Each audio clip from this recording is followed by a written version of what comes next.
is Liam Hendricks, and you're watching Crosstown Crosstalk on the Barroom Network.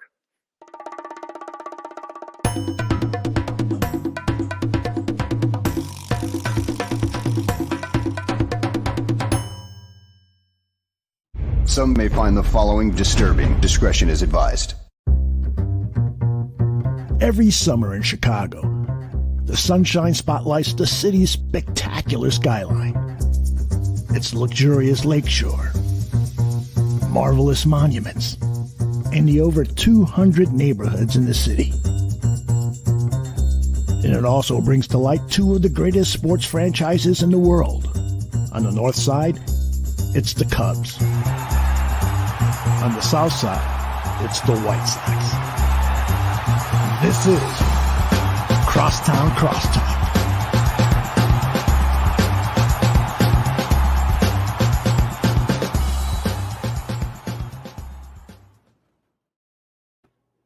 Hello, and welcome to another very exciting episode of Crosstown Crosstalk presented by the Barroom Network. My name is Vinnie Parise, and I'm wearing a Boston Red Sox shirt because their next opponent is the Chicago Cubs. Isn't that funny? Earlier this week, the Chicago White Sox, on the other hand, really don't give me much room to be making fun of anyone because they stink. They lost a series. One game they won, 2 games they lost to the Los Angeles Angels. Are we still calling them the Los Angeles Angels of Anaheim? I don't think we are. They're just the Los Angeles Angels. But they might as well be called these days the Los Angeles Shohei Ohtanis, because Shohei Ohtani, if I'm being very, very clear with you all, is the most spectacular athlete on planet Earth, okay? Ohtani, he has 17 home runs. 17. That would be leading the White Sox by like 9, okay? Then he goes out there every 5th day and he throws 100-mile-an-hour fastball with a nice little splitter mixed in every couple pitches and is one of the best pitchers on planet Earth. He's legitimately in the Cy Young conversation. He's if you took Luis Robert at his best and Michael Kopech at his best and put them into one player. And there's nobody I would rather talk about Shohei Ohtani with than Fansided's own Evan Desai. He runs the Reign of Troy USC page in addition to Halo Hangout, obviously the Los Angeles Angels page. Evan, how we doing? I'm good, man. How are you doing, bro? It's good to kind of see you kind of put a face to the name for the first time. I've known you virtually, but, to be able to be on the pod with you is an honor, honestly. I love this podcast. I listened to it before. Absolutely. Very happy to hear that. I'm glad you enjoy it. I'm very happy to have you on. It's an honor for me as well. I appreciate the kind words. And, first of all, how's it going with Halo Hangout? You having some success there? Yeah, I'm having some success. It's just I kind of wish the team was having a little bit more success, kind of make it a little bit more fun. But, the one good thing about it is that kind of no matter how the team's doing, I at least have something to look forward to watching Showtime play. And this year with Trout, obviously he was hurt last year. But so I'm able to watch some great players, just kind of trying to see some winning at a high level too. So we'll see. But, it's not looking like it's going to happen this year. Yeah, for real. So early in Shohei's career, Rookie of the Year, I think he had 10 wins, which is fair for a rookie starting pitcher. Obviously, the Rookie of the Year was large in part because of the fact that he did pitch, but also he was a really good hitter. Then he had the Tommy John, missed time as a pitcher, but he did plenty of hitting in the meantime. I'm curious to know, though, I think the thing that has improved, he's improved in every area of the game over the last couple of years, but I think the pitching is really what has climbed to the top because he was at the top hitting last year. The pitching was pretty good, but this year he's like an all-world pitcher in the Cy Young conversation. What have you seen that has led to the improvements as a pitcher? I think it's really the arsenal. Obviously you mentioned the splitter. It's deadly. Obviously he's got the fastball. He's got the velo there. And, there is a little bit of questions overall. If he's playing 2 ways, he really going to have that kind of extra oomph on his fastball, but he's definitely been able to keep it. He's got good breaking stuff. I think he has an arsenal that's really good. I know that listening to this podcast before, you guys had a Rob Friedman on, a pitching ninja, and he talked recently on Ben Verlander's podcast about how he thinks that Shohei Ohtani is actually a better pitcher than a hitter. And, when you look at the numbers, it kind of backs that up. 2.68 ERA, 2.53 fielding independent pitching, a 2.54 Sierra, and you kind of maybe question it because hitting's down this year kind of across the league. But when you look at the 147 ERA plus, you realize that he is there at the top of the game, and he is one of those top tier guys. And, maybe Alvarez will be the DH for the All-Star game, but, you got to give Shohei Ohtani that nod, at least for the pitching. And the interesting thing about it is that, he's doing this while giving up his lower half while he's hitting every day. To be able to kind of do that without the power that he would have on the mound due to him kind of giving up his body, 162 games a year, I think it really just puts it in perspective of how good his stuff is and how good he is mentally. I never really put a lot of thought in, and I'm a big Shohei Ohtani fan, right? Like I watch the White Sox. Obviously, the Cubs are here in town. I watch a fair amount of the Red Sox, Yankees, the popular teams, but I'm locked into Angels baseball because of Shohei Ohtani. But I never really thought about the fact that, his splits might be different when he's hitting versus only hitting versus when he's pitching and hitting at the same time. And yesterday, Steve Stone, the White Sox color commentator, brought up the fact that he's actually on most nights an even better hitter on days that he's pitching. And last night going 0 for 3 while he was on the mound is kind of like an outlier. Do you agree with this analysis from Steve Stone? Are the splits actually in favor of Ohtani's bat when he's pitching? The interesting thing is that the splits kind of are. I mean, the splits are in favor. Ohtani actually says that he thinks that it makes him better on both sides due to the fact that he can play both sides. I guess it's kind of that mental aspect of it. A lot of times in the past, there'll be a DH who's struggling. They put him at first base or whatever. Then he starts to hit again. Kind of takes his mind off of hitting. I do think there is an element there to where Ohtani can kind of get his mind off of hitting when he's pitching, get his mind off of the mound when he's in the box. And I think that kind of does help him kind of focus up mentally. The physical element is certainly there, though, like I mentioned. Obviously, he's taken a lot out of himself, a lot out of his body when he's taking on this extra workload. But, knowing the kind of gamer that Ohtani is, it's not too surprising, that he brought up those splits and how Ohtani actually is just as effective and oftentimes even more when he's doing both at the same time. For sure. The Sox have a guy like that, Eloy Jimenez. He always says when he DHs, he sucks. And when he's playing left field, he can hit it to Pluto. It's like, you think about it like quickly and you're like, oh no, that's a bunch of BS. But then when you think about it critically, it's everything you just said about taking your mind off of it and having the proper mindset here and there. But there was some debate last year whether or not Ohtani would win the most valuable player in the American League. And there were a lot of people waving the flag for Vladimir Guerrero Jr., who had a slightly better offensive season, but he didn't go out there and pump a just over 3 ERA. And if you're thinking about what is the most valuable player, it's obviously Ohtani. Even if he's the 5th best hitter and 3rd best pitcher, he's still together the best player in baseball. He was unanimously voted as the MVP, though, despite all of the talk about Vladimir Guerrero Jr. Nobody actually had the stones to go out there and vote for Vladimir Guerrero Jr. Do you think that's going to be the case again this year? And if there is somebody to challenge him, I know there's Alvarez, Judge, who's in that mix for you? I mean, the unfortunate thing is that I think that people are kind of experiencing Ohtani fatigue. They're kind of used to his greatness, used to him doing things as a two-way player like this, and they kind of look past it and even heard some ridiculous takes like, oh, well, if Ohtani's the MVP in 2022 again, might as well just name the award after him. Okay, let's do that then. If he's that good, let's do that then. So, it's kind of everyone's talking about Aaron Judge, and I get it. I come from a line of Yankees fans, parents, grandparents, great-grandparents, all that. I know how good Aaron Judge is, and I love Aaron Judge. He's one of my favorite players, but at the same time, like you said, the most valuable player to the team and to the league is Ohtani. To the team, obviously, because he's, a 139 WRC plus hitter, and like I said, a 147 ERA plus pitcher.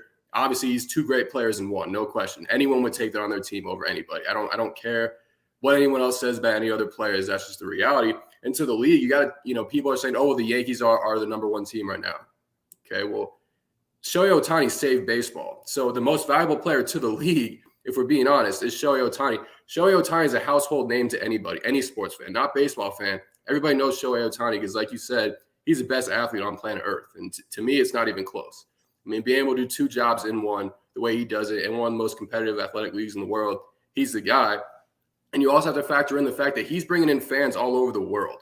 So while the Yankees' success right now, which is largely fueled by Aaron Judge, is kind of taking the league by storm, Shohei Ohtani is taking the world by storm. I don't know if you know what's going on in Japan, but they go crazy for Shohei Ohtani, even though the team's not even playing well. And I mean, what he's bringing to the game worldwide is something that, I mean, I've never seen it in my lifetime. And I don't know if it's ever happened before, the kind of spark that he's providing the league when it was much needed. And that same thing has, contributed this year. And you look at, the WAR's up this year. The RBIs are up this year. The doubles are up this year. Like, he's an even better player, obviously, as a pitcher. I mean, he's got career best ERA.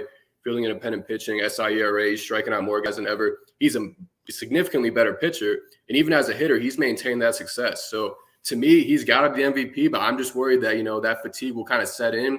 Aaron Judge being on the Yankees, that powerful brand that's a powerful team in the league right now, could potentially really end up propelling him to be the MVP.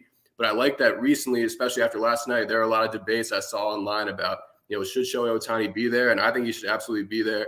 And hopefully those kind of discussions will be louder and people realize how dominant Shohei Ohtani really is and not take it for granted.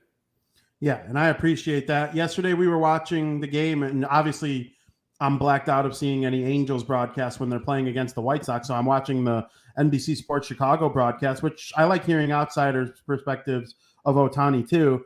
And, the broadcast, they show White Sox fans in the stands mostly, but even on the road team's broadcast, you were able to tell that there was just an extra bit of electricity in the ballpark when Ohtani's on the mound compared to Syndergaard, who has been in the World Series, like a top flight pitcher for a long time back when he in his early days with the New York Mets, like the Thor days. But, the things Ohtani does for this league, both on and off the field, are unparalleled.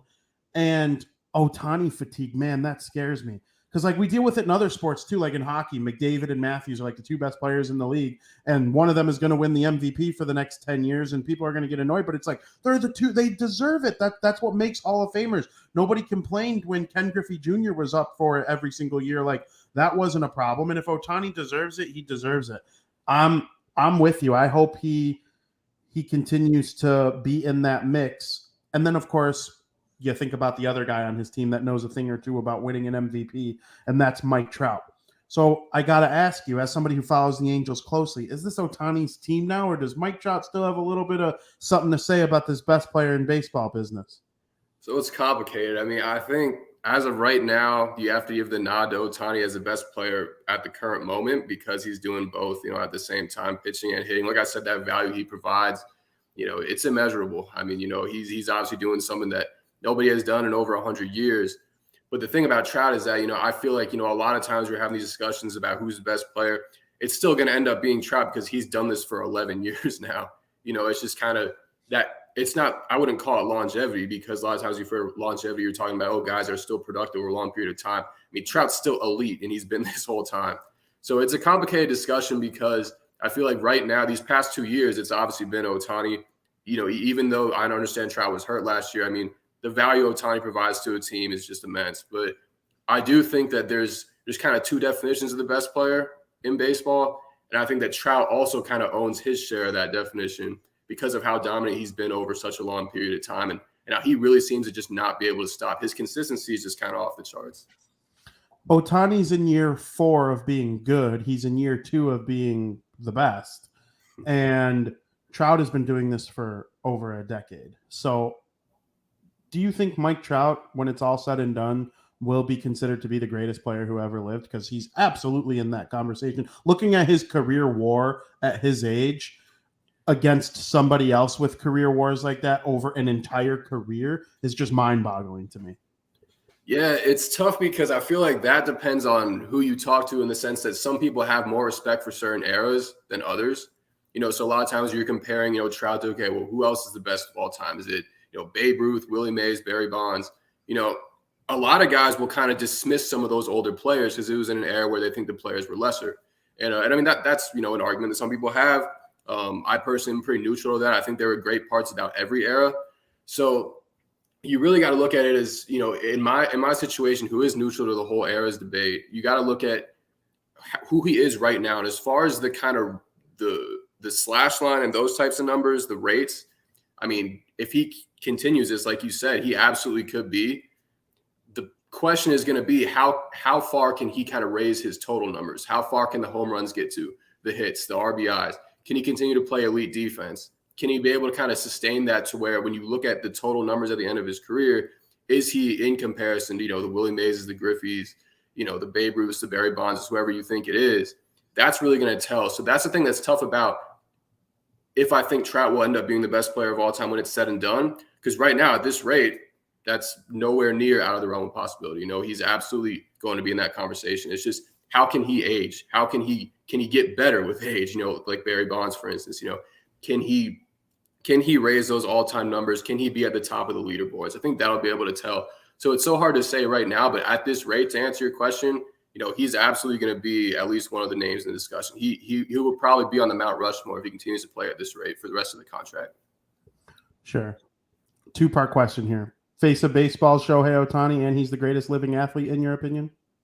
Yeah, I do think so. I think that, like I said, while Trout's been out this for a long time, I understand there were guys like Fernando Tatis last year that really kind of, last 2 years really, they really kind of raised their profile. I know Aaron Judge is kind of on top of the world right now, but the face of the game is Shohei Ohtani because, like I said, he saved the game.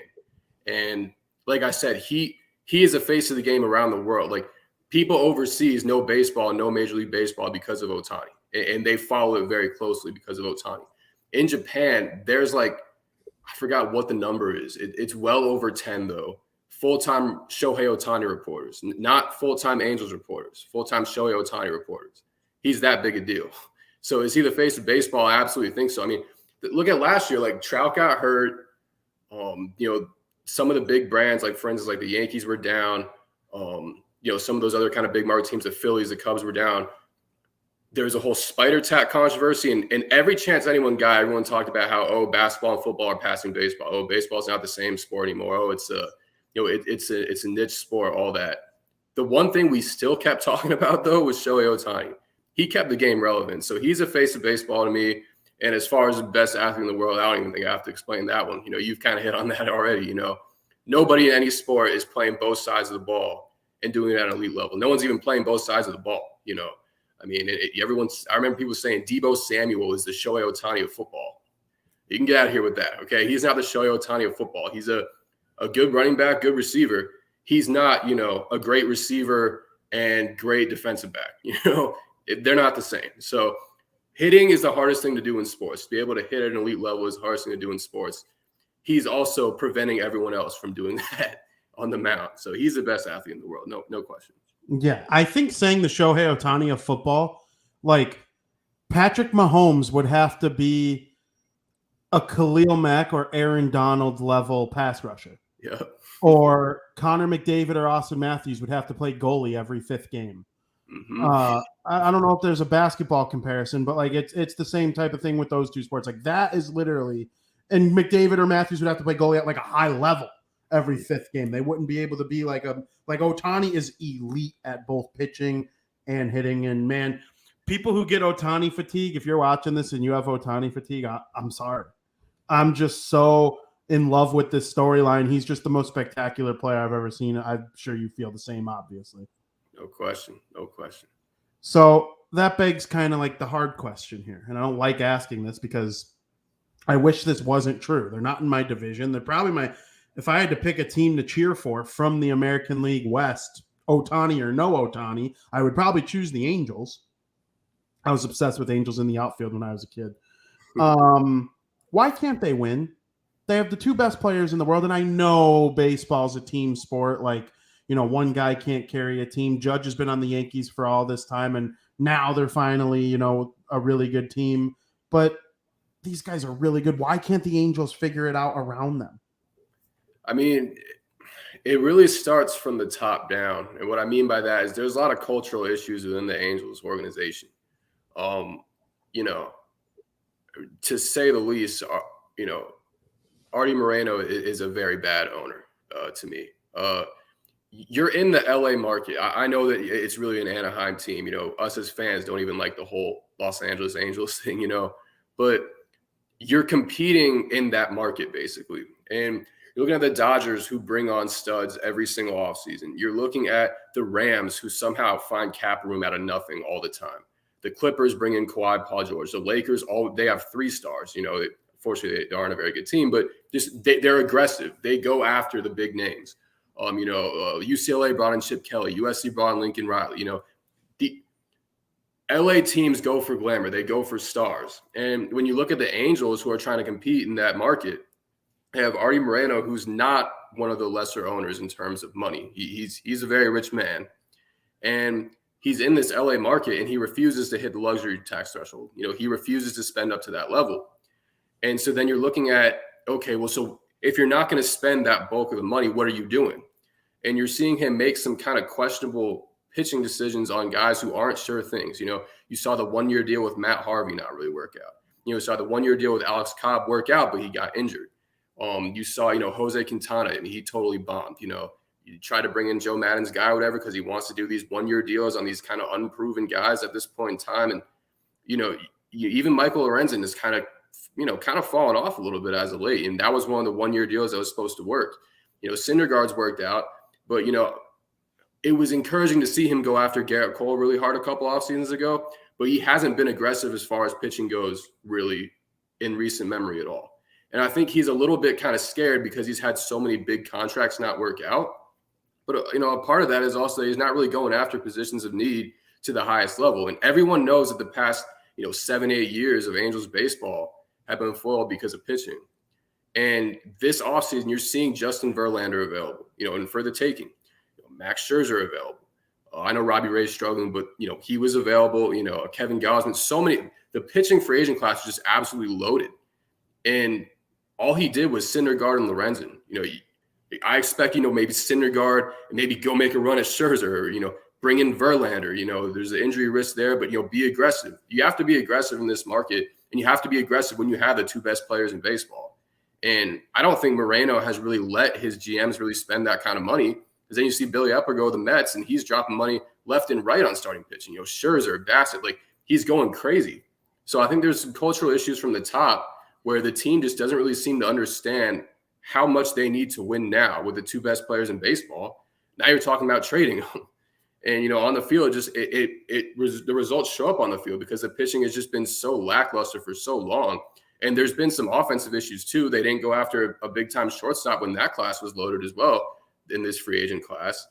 And, the middle infield's really struggled. So I think a lot of the decisions up top have really affected them on the field. And, then, you're getting, Joe Maddon being fired and everything, whether you like that decision or not. It's like, they try to change something. And the reality is that the thing that should have been changed was the aggression the team shows in the offseason to really spend and be aggressive around the two fantastic pieces they have right now. And I think that just creates a losing culture. And you saw some cultural issues kind of up and down the organization. You saw this unfortunate kind of drug trafficking kind of thing that was going on with the whole Eric K, Tyler Skaggs thing. And that was a terrible situation. And, it's just unfortunate these kind of things keep kind of popping up. And it's just kind of someone that was basically clubhouse wide. And, you're just seeing this organization just seems to have this kind of culture problem. And that takes a long time to come out of. So, and now you have, Anthony Rendon making $35 million a year, Trout making, I believe, $36 million a year. You have a lot of money tied up in the players. And in Trout's case, and soon to be Ohtani's case, they are well deserving of that. But I mean, I don't think that Artie Moreno is really kind of letting his GMs kind of take advantage of being in that spot where you have those two big pieces to build around, if that makes sense. Yeah, it makes a lot of sense. It seems like they tie up a lot of money to, like you said, big names just so they can draw in people. Like they have Josh Hamilton, obviously, guys like Rendon, Albert Pujols. Like they like the big names, but it's not always the big names that are going to help them produce these wins. And you play in a division that, okay, the Angel or the Athletics, they sold off Bassett, Olsen, what's his name, the third baseman, Carpenter, Manaea. They're probably going to trade Montas at some point. Like they're just tanking. They want to lose.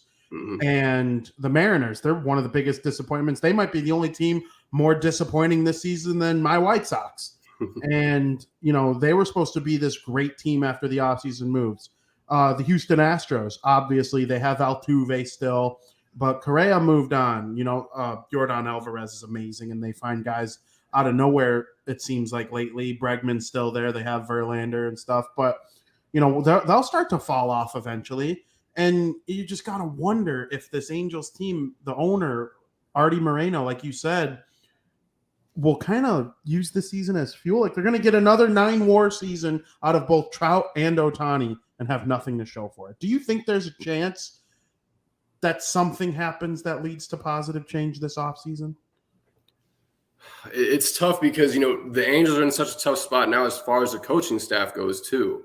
So, regardless of what happens this year, they have some tough decisions to make about, who's going to be managing their team next year. And, there tend to be options that pop up at the end of every season that we didn't really see coming. I guess last year you could say Bob Melvin Let's say I remember Dusty Baker that year, Tony La Russa that year. There are guys that kind of show up. People are mentioning, Jim Leland could even come back, due to the success that older managers like Dusty Baker and Buck Showalter are having. So as far as the manager goes, we'll kind of need to see if there's going to be someone like that can pop up that will be a great option, or, if Phil Nevin shows them enough to kind of keep going. But I think there's a lot of, problems as far as how that's going to go, because also, Matt Wise has been, in question this year a lot. I'm sure you saw, Mike Trout was calling out Elvis Peguero tipping pitches. And, it's kind of concerning that Mike Trout's the one calling that out, and he's noticing before the pitching coach, So there's a lot of questions as far as the coaching of this team goes, in itself. And so it's just kind of tough because, I would like to say that, hopefully the Astros will fall off some time, and, the A's are, likely not going to be trying to win for a couple more years. They might be moving and all of that. Seattle's kind of trending downwards after trending upwards. You're kind of hoping that the Angels can finally enter that mix. But the franchise is just in such limbo with even the coaching staff being in, having a lot of questions around that. It's just kind of really hard to guarantee anything for this Angels team before we kind of know what pieces are going to be in place.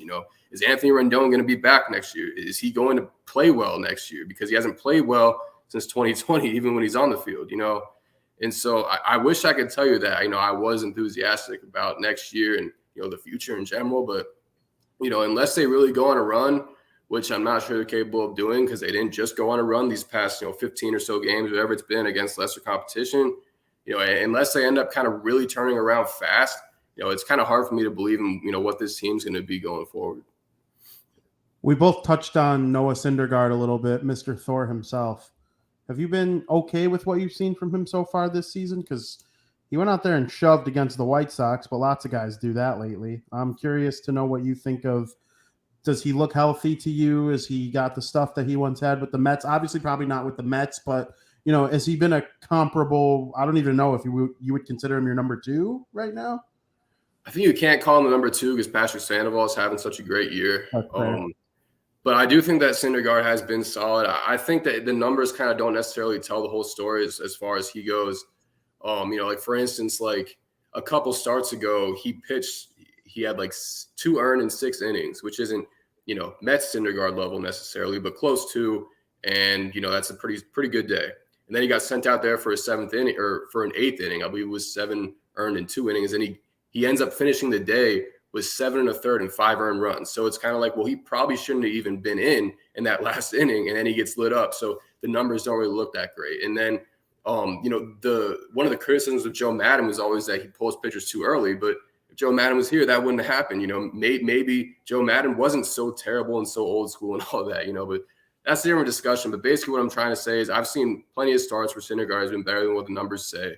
And the thing that you got to think about is, this is someone who covers baseball, pitchers usually their arms aren't really fully recovered until usually about the 3rd season after, they, are post Tommy John surgery. So, last year Syndergaard got a little bit of work at the end of the season, but I think this year is also going to be a year where, Syndergaard's arm just isn't fully repaired yet. You haven't seen the gas that you saw from him in New York, And I think that the fact that he does have a sub-4 ERA and he has been putting up decent numbers this year is pretty encouraging. I know you'd like a little bit more for $21 million in a year, but I do think, like I said, he's been a little bit better than what the numbers say. And I think that it is encouraging if you want to bring him back because he's able to be, a solid guy despite his arm. His arm's absolutely not repaired just yet. Yeah, I totally understand that. Like Kopech's in year 3 after Tommy John, and yesterday he pitched okay, but he definitely looked like he had a little bit of arm fatigue. He's yet to throw a 100-mile-an-hour pitch since returning from Tommy John, and that's all he threw before the Tommy. But, last year he was a reliever in the mid-3s for an ERA, pretty good for like a super weapon in the bullpen. This year as a starter, it's under 3, and he's been magnificent. So, like you said, 3-ish years since, I think Syndergaard could end up being something, to kind of enter the twilight of his career, but we will see. The other player on the Angels that intrigues me the most that isn't considered like a superstar in the eyes of the average baseball fan is your leadoff hitter, Taylor Ward. He seems to have that Tim Anderson-like effect where as the leadoff guy, if he gets on base in the 1st inning, he's coming around to score. And he's got a very high average. He can hit for power. With Mike Trout and Shohei Ohtani protecting him in the lineup, it's been really solid for him. And I'd like to know what your take is on Ward. Is he somebody that the Angels can kind of be excited about as like the leader of the depth, if you will? You got your superstars and then you got your depth. He's the leader of the depth, it seems like. Oh, I completely agree. I mean, OPS well over 900 there, over 300 batting average. Like you mentioned, he can kind of do it all as a hitter. And that's kind of what's so disappointing about this year because, last year it was okay. Shohei Ohtani's elite. You develop Jared Walsh into an all-star. All you just need is Trout to come back. And then this year we get Trout back. He's playing just as well as he always does. Ohtani's playing just as well as he does. Then you find a true diamond in the rough in Taylor Ward. And the thing is, a lot of Angels fans really like Taylor Ward coming up in the minor league system. They like what he had to show in the minor leagues. And he kind of had some clutch hits last year. I know he dealt with some injuries and things like that. So it was kind of tough a little bit there to kind of see the results really come to fruition last year. But this year, he's just off to an insane start. He can play in the corner outfield. He can play third base even if they need that with Rendon hurt. So I love Taylor Ward for the future. He's still young, obviously. He's hot. He knows he's hot right now. He's gained so much confidence. You can tell on the field and in what he's saying off the field in interviews and things like that. So I absolutely think that Taylor Ward can be a cornerstone. I think he's really kind of picked it up. I mean, can you imagine if Anthony Rendon has the kind of year that he's had this year and there was no Taylor Ward? Like the Angels would have, 30 wins on the year? I mean, it would be even worse than what it would have been. It's already a dumpster fire. I wouldn't even call it a dumpster fire if Taylor Ward wasn't playing this way. I don't even know what it would be. So, yeah, I love Taylor Ward. I think he could be a true cornerstone of this team, and you got to take advantage of it now while you don't have to pay him. Absolutely. I'm wishing him nothing but success. I hope he sticks around and is able to be part of that Angels team that gets over the hump. I'm going to cross my fingers going into every season that this is the year where the Angels win the AL West. I had it this year, and obviously I think I'm a little off. The Astros look like that team, and I don't think the Mariners are as bad as they've played. I could see them having a strong second half. The A's are dog meat. So, and Billy Bean's got that team rebuilding. We'll see how long it takes them to get back up to where they were last year and the years preceding up to it. But really quick, as far as the Angels, is there any underrated Angels storyline that maybe the average fan doesn't know about that we haven't already discussed on this show that you'd like to put on the forefront? Maybe it's a prospect that you like or a depth piece on the team that's really been impressing you that you think can help them for a long time. Is there something along those lines? I'm gonna bring it back to Patrick Sandoval because last year you saw Patrick Sandoval really kind of grow, but he had the injury in the second half of the season. You didn't really get to see it really show up kind of in. You didn't get to see him have the innings, the strikeouts, and all that. And he's improved. He's not only improved, but I think he's an all-star this year. I think he's been outstanding for the longest time this season. We were questioning if he was the best pitcher on the Angels, and not even Shohei Ohtani. And so I think the jump he's taking, a guy that had a tough spring too.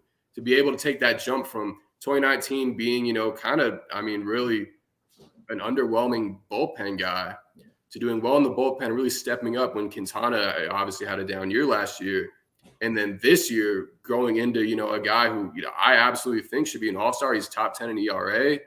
I think he's been excellent. I think that he'd be an ace on a lot of teams. And I think he's by far the biggest bright spot moving forward for the Angels because pitching's been such a need for them for so long. That's great. I hope he ends up. Oh man, I keeps going back to this. I just want them to be so good for the two guys at the top so bad. There's a bit of breaking news on the bottom of the screen that's being reported. Kevin Durant requested a trade from the Brooklyn Nets. Okay. Do you have reaction to that? Are you a basketball fan? Obviously, I'm assuming you're either a Lakers or Clippers fan or both. I'm obviously a Bulls fan. Man, he'd look good in any of those three jerseys. You'd be surprised, man. I'm actually a Phoenix Suns fan. Oh, okay.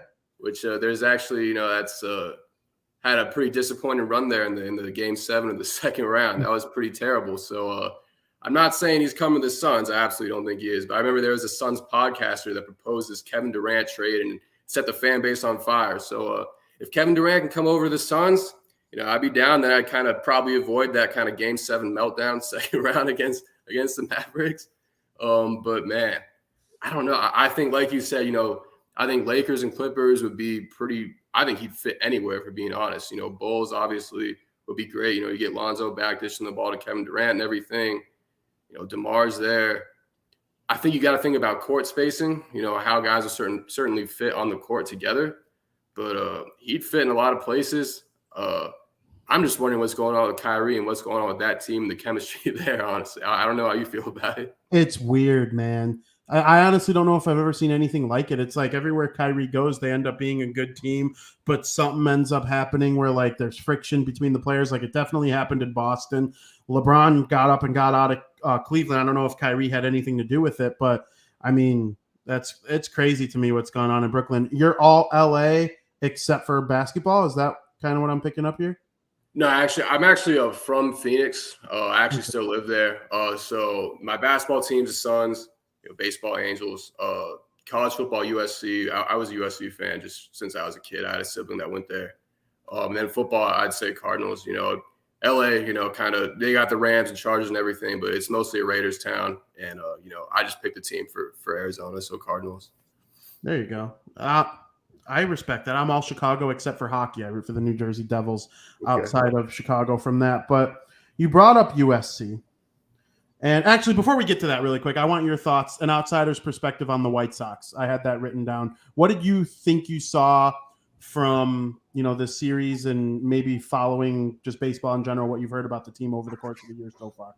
Yeah, I mean, I basically think that they're a team that has a lot of pieces, a lot of talent. And I know that, like, I've seen you on Twitter, you're kind of fed up with Tony La Russa and, how that's going. And it's just kind of confusing because, you see, their arms in the rotation last year were outstanding.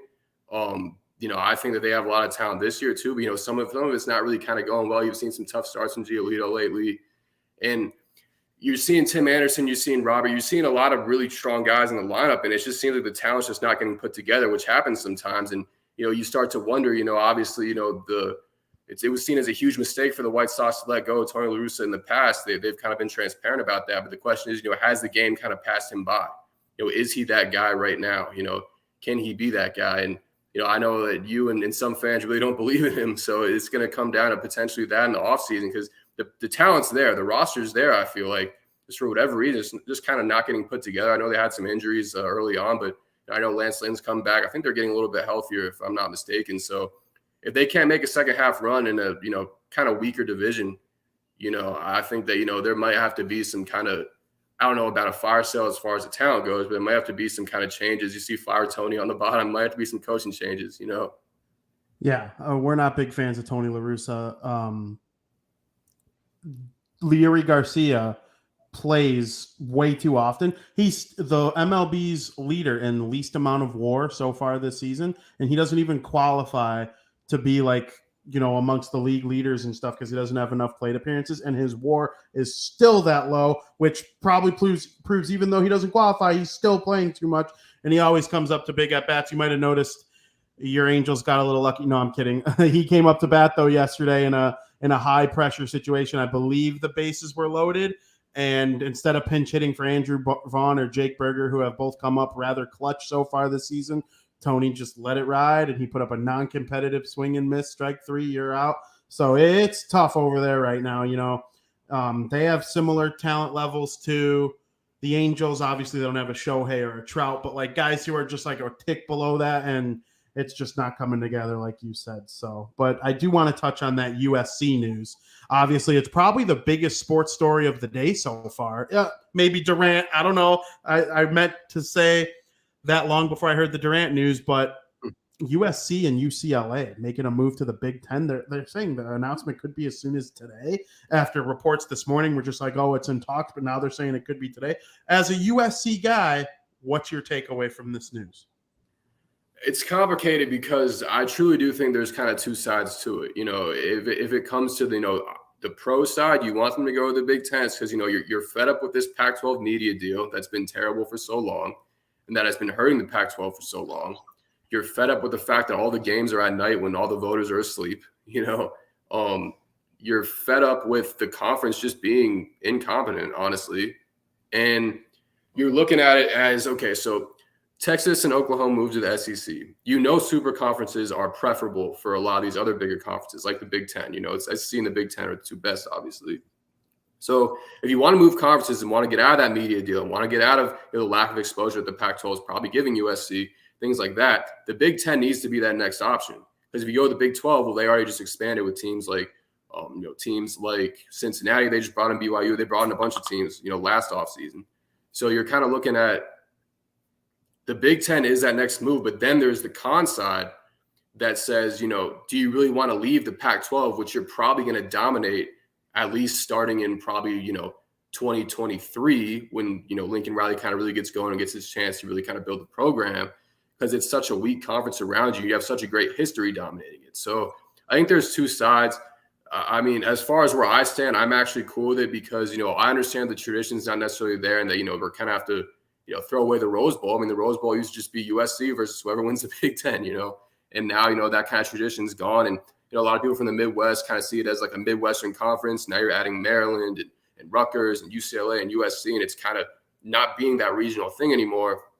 But for USC, I really think they need to move conferences eventually because of the whole media situation and because the conference is just really bad in the Pac-12, honestly. And the Pac-12 needs USC more than USC needs the Pac-12, if that makes sense, due to the brand that USC is and tradition that they have. And, when USC had an elite coach last and Pete Carroll, they ran the Big Ten. They played 5 New Year's Six bowl games against the Big Ten. One of them was for a national championship. They won all 5 of them. One of them was by 14, or the closest game was by 14 points. They dominated them, and they scheduled Ohio State a couple of times in there in the regular season. They blew them out one year and they beat them the next. So, if when USC is at their best, they can absolutely compete in the Big Ten. Could they this year in year 1 under Riley? Absolutely not, in my opinion. Could they by the time they get there in 2024? I absolutely think so. It's very interesting. I actually like hearing that perspective of like, hey, I see both sides to it. But imagine like a week 9 game between Rutgers and USC. I don't know if I've ever heard of college football teams traveling that far for a regular season game like that, like a regular season in conference game. Sure, out of conference, of course, especially when it comes to like playoffs and bowl games and stuff. But man, it's crazy to me. But at the same time, from like a positive side of things, imagine like a week 13, like right before the Big Ten championship, like, oh, USC has Michigan State and they're both a 1-loss team and the winner's going to go play Michigan or Ohio State, depending on how the alignment is by that point in the Big Ten championship, and the winner's going to go to the college football playoff. Like, sign me up for that. But, there are some Midwest hardos out here who are like, I want the Midwest only in the Big Ten. But that ship has already kind of sailed. Like you said, they're already as west as Nebraska and as east as New Jersey. So, like, the Big Ten being a Midwest brand, it's always going to, like, have its central location, Illinois, Wisconsin, Ohio State, Michigan, all those teams, Northwestern. But Iowa, shout out my Iowa friends. There are plenty of them. I have more Iowa friends than any other Big Ten. It's weird how Illinois just pumps Iowa more than any other Big Ten school. But it would be really interesting. And I know you do a great job covering them for Reign of Troy at the Fan-Sided Networks. Would you like to promote all of your work and where people can find you on social media? Yeah, absolutely. You can find me on Twitter, as Vinny has it right there, at Evan K. Desai, Desai for Desai. And you can find me at halohangout.com, reignoftroy.com. Reign of Troy, obviously the USC coverage. Halo Hangout for the Angels. I do about 30, 35 articles a week on both sites. So you'll kind of be able to see a lot from me there. The grind never stops, even this boring part of the college football offseason, So there's going to be a lot you can find from me, hopefully you enjoy.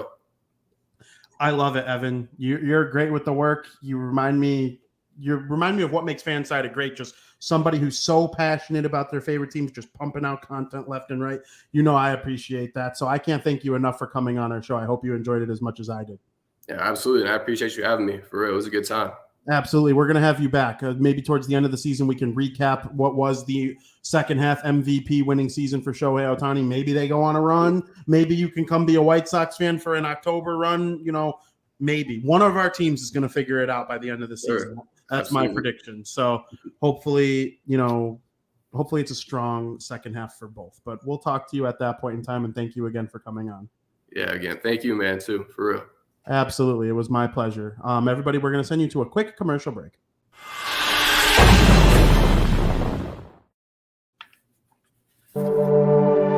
Zim, Joe, Vinny, and Gonzo. Join these White Sox fanatics every Monday night for the South Burbs Hitmen. You're going to be treated to great guests, top analysis, smart debates. South Burbs Hitmen with Sim, Joe, Benny, and Gonzo, only on the Barroom Network.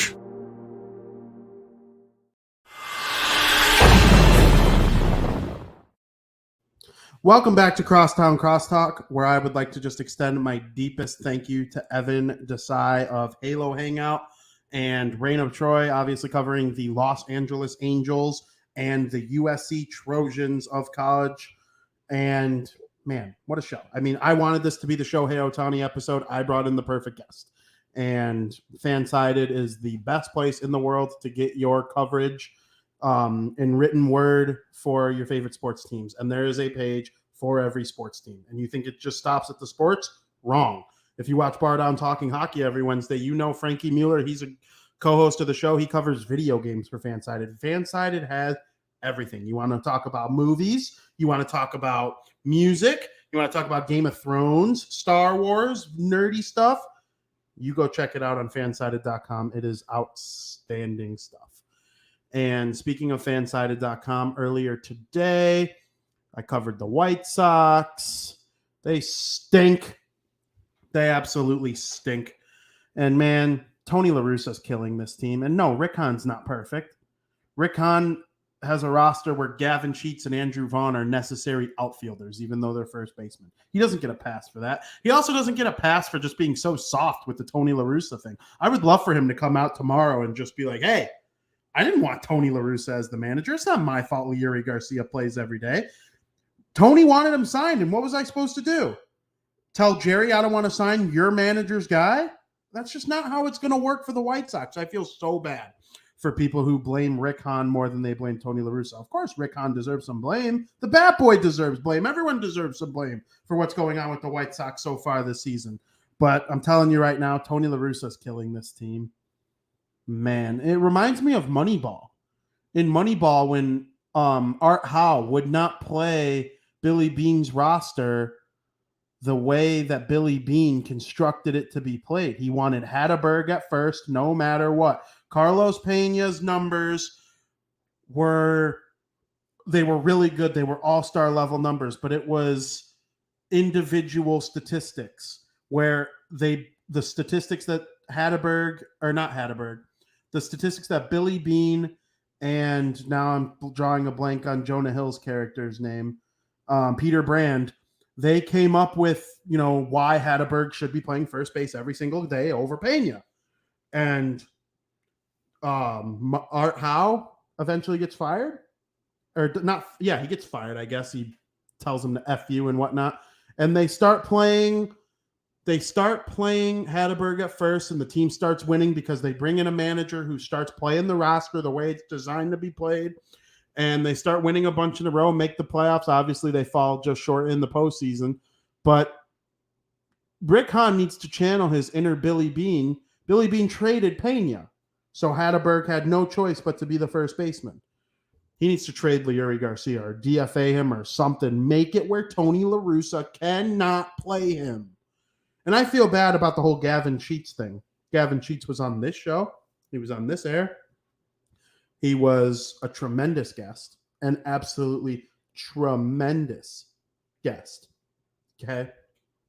And nice guy, but Tony La Russa uses him way too much simply because he's a lefty. He'll play that matchup game to the detriment of the White Sox no matter what, and he is stuck in his ways, and I'm disgusted with it. I can't wait till he's no longer the manager of the team. On the other side of town, the Chicago Cubs, they came up with a big series win over the St. Louis Cardinals over the weekend. And this week, they have been playing the Cincinnati Reds in what I like to call the terrible team bowl, I guess you call it. And they're the two worst teams in the NL Central Division. They might be the two worst teams in the National League.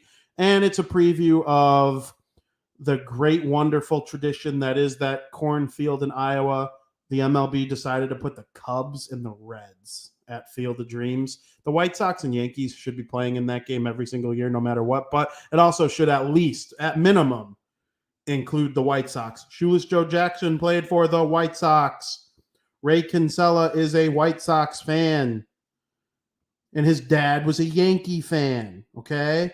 That's why they had those two teams play. But no, we get the Cubs and the Reds, who are irrelevant to the story of Shoeless Joe Jackson and the Black Sox. I guess the Reds, fair point, the Reds were the team the White Sox lost to on purpose in the World Series. But why are you having them play the Cubs? I get the big brand, make money. The Cubs are awful. They're going to lose 100 games.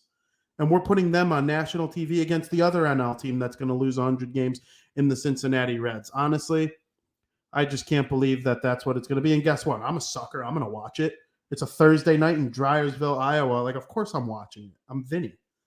But it's just, the Cubs and the White Sox are both disgusting disgraces in their own different ways right now. And I can't wait till that part is over, because in 2015 or in 2016, at the end of the season, like December, it looked like by 2022, the White Sox and the Cubs could have a legitimate chance to have a red line World Series. Rizzo, Bryant, Baez, Schwarber, Lester, Hendricks, Arrieta, all in the height of their powers. And then they all started to suck. And the Cubs let each and every one of them go for a variety of different reasons. And now they're terrible. And the White Sox were coming up. They signed Robert. They got Jimenez and Cease from the Cubs. They got Giolito, Lopez, and Dunning, who became Lynn from the Nationals. They got Yohan Moncada and Michael Kopech from the Red Sox for sale. It was just unbelievably bright of a future at that point in time. And now, because of incompetence and bad ownership and poor decision-making, there's a piece on DeWindyCity.com of Theo Epstein's 3 biggest mistakes as president of the Chicago Cubs on DeWindyCity.com. Go check it out. I'm sure I'll be writing a piece on that about Rick Hahn in the near future. One of them will be allowing Jerry to force Tony La Russa on him and keep his roster vision from reaching its max potential. And if I was Rick Hahn, I would resign tomorrow, go to a different team, and show everybody what I actually am, because it's just not fair. And, we'll see what it becomes. But, at least my guy, Mike North, decided to go on Twitter.com and post a video taking a dump on Tony La Russa and his decision-making from last night's game, calling him soft, doing soft managing, called him the second losingest manager of all time, which is also true, in addition to him being the second winningest manager of all time. Shout out to you, Mike. I don't know if you're conceding that Tony La Russa sucks. I'm not conceding that Tony La Russa sucks, because I was on that wagon the whole time. But I will say this. Rick Hahn's roster construction isn't perfect. Like, there's first baseman playing right field. I wanted them to sign a right fielder so bad. I wanted Conforto. Conforto's out for the year. That's obviously the reason it didn't happen. But, everybody deserves blame, but nobody's going to tell me that the person that doesn't deserve the most blame is Tony La Russa, which in turn turns to Jerry Reinsdorf, who forced Tony La Russa down all of our throats. And now we have 2 bad baseball teams in Chicago. So, earlier this week, yesterday, John Buccigross of ESPN came on Bar Down Talking Hockey and gave Frank Mueller and I an outstanding 35-minute interview talking about the Colorado Avalanche winning the Stanley Cup. We went in depth on Cale Makar. We talked about New Jersey with Jack Hughes. Of course, Chicago with the idea of trading Patrick Kane or Alex DeBrincat and, hiring Luke Richardson as the head coach. We talked about comparing Trevor Zegras to Pavel Datsyuk way back when. We talked about Stamkos and the Lightning. I mean, it was just a wonderful hockey interview. It's honestly like the great hockey discussion you could possibly listen to at this point, coming from the Barroom Network. I honestly think, I don't know if Aldo would agree with me on this, the great director of the Barroom Network. I think it's the best hockey production we've had at the Barroom Network. And I'm extremely proud of the way that it went. I think I watched it 3 times. And right when Bucci's interview, me and Frankie talked about the Stanley Cup and, the Hockey Hall of Fame for an hour after it was over. But I just kept rewinding the Bucci part. It was just so perfect to me. It's probably the proudest I've ever been of a production that we came up with. So everybody needs to go back and check that out right now. The Barroom Network's going to the moon, guys. You know, I don't know where my career's taken me and where all that stuff is going to go, but man, the Barroom Network is just so sweet. I don't know what you're doing not watching all the shows on there. You got the Double-A team, obviously South Burbs Hitman on Monday. We're off on Monday because of 4th of July, but we cover the White Sox every single week. There's obviously this show, Talking Baseball. There's plenty of Bulls coverage when the season rolls around. The NFL season is right around the corner, and wow, it's just going to be great stuff. Obviously, with this Kevin Durant stuff, there's going to be no better place to get your programming on these breaking topics than the Barroom Network. And then, of course, you can head on over to Fansided and read all about it. I'm drawing a blank on the Fansided net page, but obviously Pippin Ain't Easy is the Bulls page, and obviously we cover the Bulls at thewindycity.com as well. And, you know, you need to read all that basketball stuff going on over there. So this was a great show. I loved having Evan on to talk about the Angels and what's going on with Shohei Ohtani. And let me ride the point real home really quick before we get on out of here. Shohei Ohtani is an elite hitter. Shohei Ohtani is an elite pitcher. That has never happened at the same time. Babe Ruth was an elite pitcher with the Boston Red Sox. Then the Red Sox owner wanted to finance a Broadway musical called No No Nanette and sold Babe Ruth to the New York Yankees for $250,000, which I don't even know what that's equivalent to with today's currency. It's well over millions and millions and millions of dollars. And he went to the Yankees, dropped the whole pitching thing, started playing right field, and the rest, as they say, is history with the 708 home runs, I think it was, that he hit. And, you know, he was one of the greatest two-way players ever, but he never really was two-way at the same time. Ohtani is two-way at the same time. He is a prolific home run hitter with an under 3 ERA. That has never happened before. Okay, Babe Ruth played in a time. One time, Babe Ruth led the league with 11 home runs. Think about that for a minute. You know, the White Sox are one of the worst home run hitting teams in the league, and they'll have many players well over 11 home runs. Okay, like that's just insane to think about what Ohtani's doing. I often wonder. I always say it's never going to happen again, but then I'm like, wait a minute. The reason it hasn't happened already before is probably because guys drop one or the other at certain points in their development, right? Like when you're 15, a coach will come up to you and say, okay, kid, you're a good pitcher and you're a good hitter, but you're going to become great at one of the two. Pick one. And then they go and pick one. Like maybe now that Ohtani is, there'll be the Shohei Ohtani effect where kids will realize, no, screw you, coach. I want to be like Ohtani. I'm going to go out there and do both. I know I only picked one. I picked hitting. I kind of regret it. I like pitching more these days as an adult. But why pick? Why not just ride it out and see? Then you could become like Oscar Colas, who is the Chicago White Sox prospect. He was a two-way player. And then he kind of started to suck at pitching, and then he dropped it. That's okay. If you suck, but you don't want it to deteriorate the other thing that you're really good at, like hitting, I get that. But until you start to suck at one or the other, keep doing both. Ohtani is eventually going to suck at one. I don't know which one he's going to suck at first.